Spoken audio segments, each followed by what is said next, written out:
सभी श्रद्धालु भक्तों को नवरात्रि पर्व की हार्दिक शुभकामनाएं। यह पावन पर्व माँ दुर्गा की आराधना और उनके 9 दिव्य स्वरूपों को समर्पित है। नवरात्रि के इन पवित्र दिनों में हम माँ जगदम्बा के चरणों में अपनी श्रद्धा अर्पित करते हैं। आइए सब मिलकर माता रानी का स्मरण करें और पूरे मन से जयकारा लगाएं। जय माता दी, जय माँ दुर्गा। नवरात्रि का प्रत्येक दिन माँ दुर्गा के 9 रूपों में से एक विशेष रूप को समर्पित होता है। आज हम माता दुर्गा के प्रथम स्वरूप माता शैलपुत्री की कथा और महत्व का विस्तार से वर्णन करेंगे। कहा जाता है कि नवरात्रि की शुरुआत माता शैलपुत्री के पूजन से होती है। शैल का अर्थ है पर्वत और पुत्री का अर्थ है बेटी। इस प्रकार शैलपुत्री का तात्पर्य है पर्वतराज हिमालय की पुत्री। वे अत्यंत सुंदर, सौम्य और शांत स्वरूप वाली देवी हैं। माता शैलपुत्री वृषभ पर सवार रहती हैं। उनके दाहिने हाथ में त्रिशूल और बाएं हाथ में कमल पुष्प होता है। माथे पर अर्धचंद्र का अलंकरण और मुख पर अपार करुणा की छवि रहती है। यही है माता शैलपुत्री का दिव्य स्वरूप। अब आइए उनके पूर्व जन्म की कथा को विस्तार से जानते हैं। प्राचीन काल में वे सती के रूप में जन्मी थीं, प्रजापति दक्ष की कन्या और भगवान शिव की अर्धांगिनी। सती ने भगवान शिव को अपने पति रूप में स्वीकार किया था, लेकिन प्रजापति दक्ष को यह विवाह कभी रास नहीं आया। दक्ष ने अपने अभिमान में आकर एक विशाल यज्ञ का आयोजन किया और उसमें जानबूझकर भगवान शिव को आमंत्रित नहीं किया। जब सती को इस यज्ञ का समाचार मिला तो उन्होंने वहां जाने का निश्चय किया।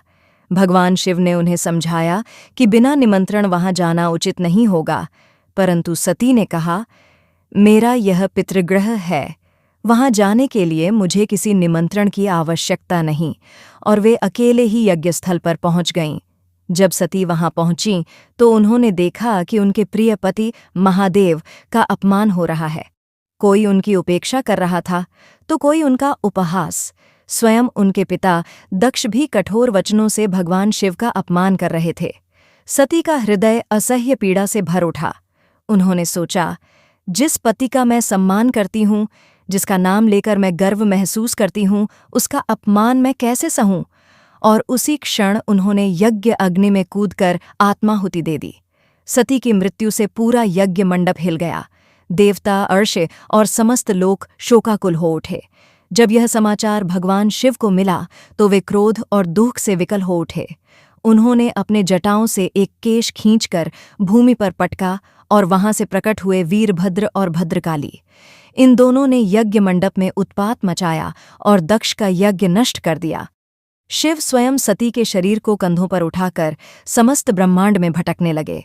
उनके शोक और वेदना से तीनों लोग कांप उठे। अंततः भगवान विष्णु ने अपने सुदर्शन चक्र से सती के अंग प्रत्यंग को विभाजित किया। जहां जहां उनके अंग गिरे वहां वहां शक्तिपीठों की स्थापना हुई। आज भी भारतवर्ष में 51 शक्तिपीठों की पूजा की जाती है और इन्हें सती का आशीर्वाद माना जाता है। समय बीतने के बाद सती का पुनर्जन्म हुआ। इस बार वे पर्वतराज हिमालय और रानी मेना के घर कन्या रूप में जन्मी। यही थीं माता शैलपुत्री। बाल्यकाल से ही शैलपुत्री अत्यंत तेजस्विनी और भक्तिमयी थीं। उनके शरीर से दिव्यता झलकती थी। पर्वतराज हिमालय और उनकी रानी मैना अपनी पुत्री को देखकर गर्व महसूस करते थे। बचपन से ही शैलपुत्री का मन तपस्या और साधना में रमता था। जैसे जैसे वे युवती हुईं, उनका मन शिव को पुनः पाने की ओर अग्रसर हुआ। उन्होंने कठोर तप किया, कभी अन्न का त्याग, कभी केवल फलाहार, कभी केवल बेलपत्र, तो कभी केवल वायु सेवन से उन्होंने अपनी साधना को आगे बढ़ाया। उनकी यह तपस्या वर्षों तक चलती रही। अंततः उनकी श्रद्धा और भक्ति से प्रसन्न होकर भगवान शिव ने उन्हें पुनः अपनी अर्धांगिनी के रूप में स्वीकार किया। इसी कारण शैलपुत्री को पार्वती, हिमालय नंदिनी और हेमा देवी भी कहा जाता है। माता शैलपुत्री की यह कथा हमें बताती है कि भक्ति और संकल्प से कोई भी लक्ष्य असंभव नहीं होता। जिस प्रकार उन्होंने अपने पूर्व जन्म के पति शिव को पुनः प्राप्त किया, उसी प्रकार श्रद्धा और विश्वास रखने वाला साधक किसी भी कठिनाई पर विजय पा सकता है। नवरात्रि के प्रथम दिन माता शैलपुत्री की पूजा से साधक की साधना की शुरुआत होती है। यह साधना मूलाधार चक्र से जुड़ी होती है। मूलाधार चक्र जीवन की स्थिरता, विश्वास और शक्ति का केंद्र है। माँ शैलपुत्री की आराधना से साधक के मन में शुद्धता आती है, उसके भीतर आत्मबल का विकास होता है और जीवन में स्थिरता स्थापित होती है। नवरात्रि के पहले दिन इनका पूजन कर भक्त जीवन की सभी कठिनाइयों को सहने की शक्ति प्राप्त करता है। अब जानते हैं माता शैलपुत्री की पूजा विधि।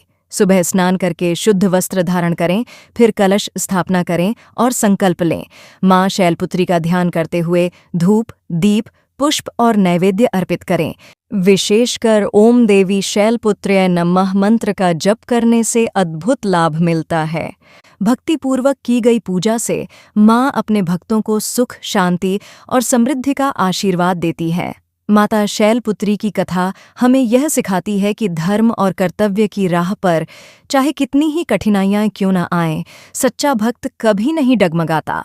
माँ शैलपुत्री ने तप, संयम और अटूट श्रद्धा से शिव को पुनः प्राप्त किया। इसी कारण वे शक्ति और स्थिरता की प्रतिमूर्ति मानी जाती हैं। उनकी उपासना से मनुष्य अपने जीवन की नकारात्मकता को दूर करके आत्मबल और धैर्य प्राप्त करता है।